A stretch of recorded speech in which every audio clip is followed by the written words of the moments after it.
Assalamualaikum warahmatullahi wabarakatuh. Ketemu lagi di Dongeng Tengah Malam. Apa kabar sedulur semuanya? Semoga selalu dalam lindungan Allah Subhanahu wa taala dan dimudahkan, dilancarkan segala urusannya. Amin. Untuk kali ini Pak De akan membawakan kiriman cerita dari Mas Yan mengenai pengalaman teman kerjanya. Sebut saja temannya ini Mas Kijo ya. Karena ini nama samaran ya, maaf untuk menjaga privasi aja. Tapi sebelum cerita dilanjutkan, saya ingatkan lagi untuk yang belum subscribe, jangan lupa subscribe dulu ya. Klik tombol like-nya, tulis komentar-komentarnya untuk Pak De Alvan.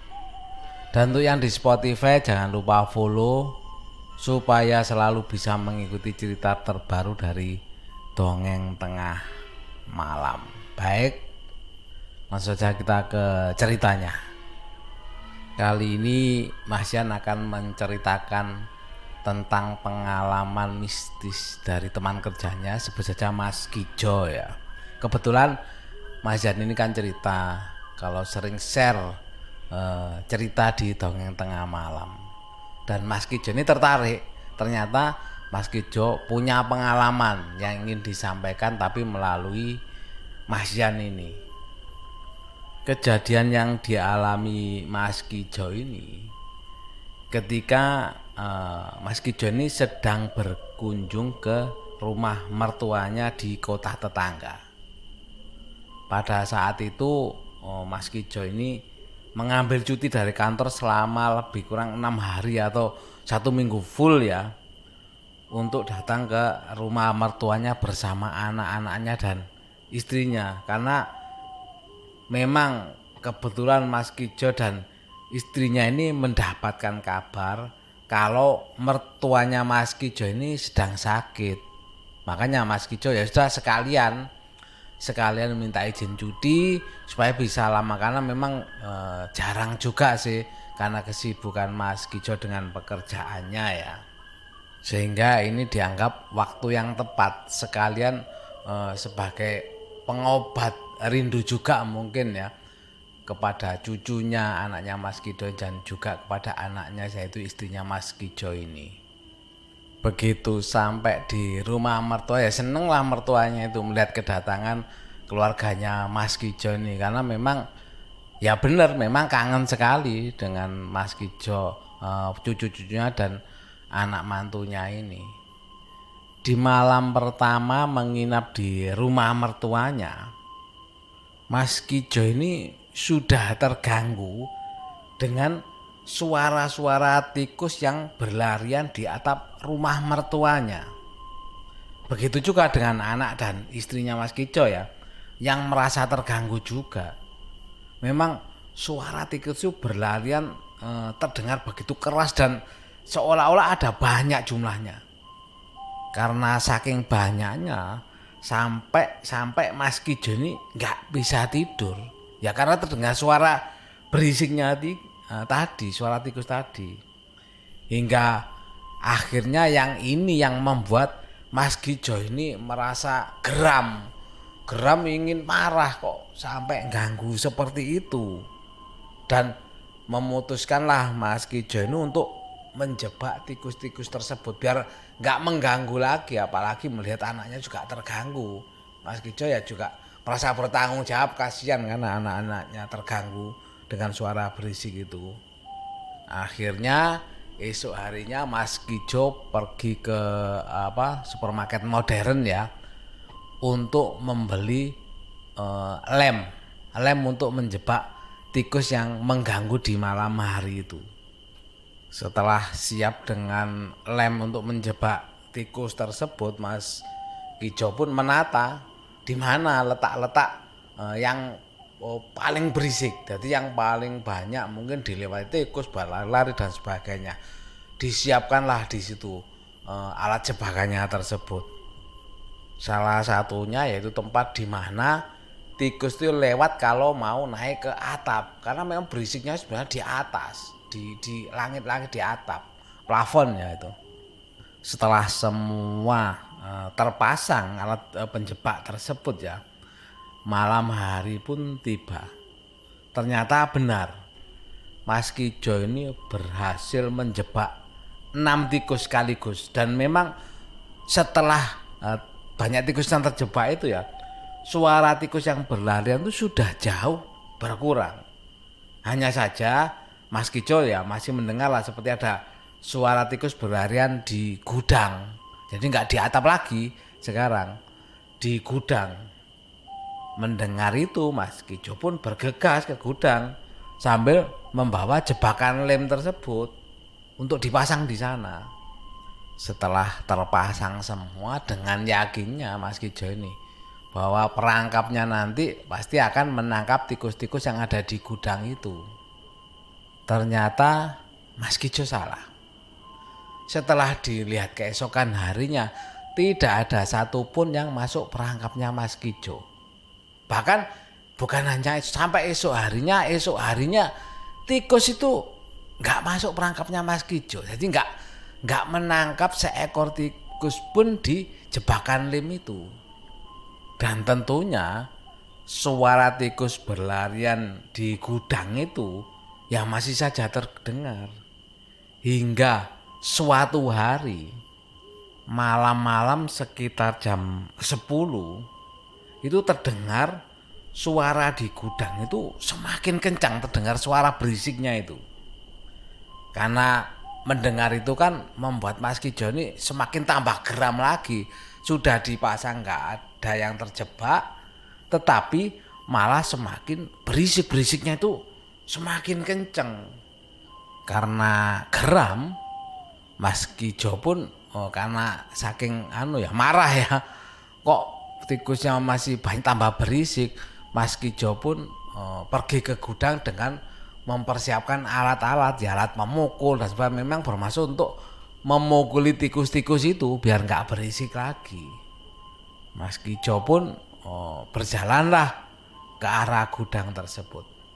Tetapi begitu Mas Kijo di depan pintu gudang dan membuka pintu gudang tersebut, alangkah kaget dan terkejutnya Mas Kijo ini. Karena saat pintu terbuka, Mas Kijo ini melihat ada sesosok makhluk hitam besar itu berwarna merah sedang jongkok dan memukul-mukulkan telapak tangannya di lantai gudang sambil berkata ke arah Mas Kijo ya, Dodoo, maksud dalam bahasa Indonesia, jongkoklah. Mendengar itu kan memang sepertinya jualan diarahkan ke Mas Kijo ya. Mas Kijo langsung saking kaget dan takutnya langsung merasa lemes, seolah-olah darah di tubuh Mas Kijo ini berhenti mengalir karena saking kaget dan takutnya tadi, shock lah ya. Dan karena mungkin saking takutnya, Mas Kijo ini sampai nggak sadarkan diri. Dan Mas Kijo pun nggak tahu apa yang terjadi setelah itu. Saat Mas Kijo mulai sadar dan terbangun, itu Mas Kijo sudah berada di kamar ditemani istrinya. Istrinya pun bertanya ke Mas Kijo, ada apa kok sampai Mas Kijo tergeletak di depan pintu gudang? Mas Kijo pun nggak langsung menjawab sambil berpikir, karena Mas Kijo mikir kalau diberitahu sebenarnya khawatirnya kan kaget, bisa-bisa membuat takut istrinya. Akhirnya Mas Kijo pun beralasan bahwa tadi waktu mau ke gudang, Mas Kijo ini bilang kalau terpeleset dan terjatuh. Karena memang Mas Kijo juga gak mau membuat takut seisi rumah mertuanya itu, apalagi ada anak-anaknya ya. Sampai keesokan harinya Mas Kijo pun langsung mengajak anak istrinya untuk pulang dan beralasan ada pekerjaan penting di kantor yang harus diselesaikan. Karena masalah pekerjaan, istrinya pun mau gak mau harus ngerti. Akhirnya istrinya mengerti dan disampaikan ke mertuanya Mas Kijo atau orang tuanya istrinya itu bahwa mendadak ada pekerjaan, padahal disampaikan memang rencananya kan memang tidur lama di situ karena sekalian cuti, sekalian menemani mertuanya ini.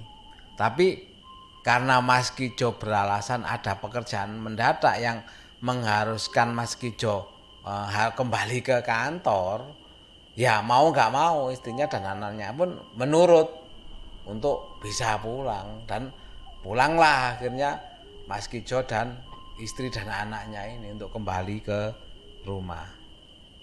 Nah, sesampainya di rumah inilah Mas Kijo baru mau menceritakan kepada anak dan istrinya perihal apa yang sebenarnya terjadi di rumah mertuanya ini, sampai-sampai Mas Kijo harus beralasan mengajak anak istrinya untuk balik ke rumah. Bahkan Mas Kijo juga berpesan kepada istrinya supaya apa? Supaya tidak cerita ya. Kalau cerita khawatirnya kan mertuanya nanti takut kalau mendengar ternyata di rumahnya ada kejadian seperti itu. Kemudian berceritalah Mas Kijo mulai awal sampai akhir, dan Mas Kijo nggak memperhatikan. Ternyata istrinya pun mendengar Mas Kijo itu tidak sekaget yang diperkirakan Mas Kijo. Bahkan istrinya itu dengan santainya setelah mendengar sampai selesai ceritanya Mas Kijo itu, dan itu juga membuat Mas Kijo ini sangat terkejut. Karena apa? Ternyata mertuanya Mas Kijo ini sudah tahu kalau ada makhluk tersebut, dan sengaja mertuanya ini bahkan istrinya tidak mau menceritakan ke Mas Kijo. Supaya apa? Supaya Mas Kijo ini tidak takut kalau diajak pulang ke mertuanya. Istrinya ini bilang kalau orang tuanya itu sudah menceritakan hal ini ke istrinya Mas Kijo ini dan menyuruh supaya diem-diem jangan menceritakan hal ini ke Mas Kijo dan anak-anak mereka supaya mereka tidak takut. Ternyata walaupun tidak diceritakan istrinya, Mas Kijo malah tahu dan melihatnya sendiri. Istilahnya apa ya? Saling menyembunyikan, malah akhirnya terbuka semua yang dialami Mas Kijo ini, bukan main. Sebenarnya kepinginnya sih saling menjaga ya, kepinginnya ini. Ternyata bukannya lebih baik, malah Mas Kijo mengalami pengalaman horor. Itu tadi cerita kiriman dari Mas Yan. Bahkan Mas Yan terakhir menulis tunggu cerita selanjutnya. Berarti ini ada cerita-cerita lagi. Tidak tahu ini masih berhubungan dengan Mas Kijo ini atau cerita lain dari Mas Yan. Terima kasih Mas Yan atas kiriman ceritanya ke Dongeng Tengah Malam. Dan untuk para sedulur Dongeng Tengah Malam, kalau ingin berbagi cerita, mengirimkan cerita ke Dongeng Tengah Malam bisa melalui via email ya. Emailnya dongengtengahmalam@gmail.com. Nyambung ya, dongengtengahmalam@gmail.com. Serta terima kasih juga untuk semua sedulur yang mendengarkan cerita dari Dongeng Tengah Malam. Saya sampaikan terima kasih. Tapi jangan lupa ya, komentar-komentarnya, tulis komentarnya di kolom komentar di bawah. Yang belum subscribe jangan lupa subscribe dulu. Untuk yang di Spotify jangan lupa follow dulu. Demikian, terima kasih semuanya. Semoga selalu dalam lindungan Allah Subhanahu wa Ta'ala ya. Saya Pak D. Alvan, saya akhiri. Wassalamualaikum warahmatullahi wabarakatuh.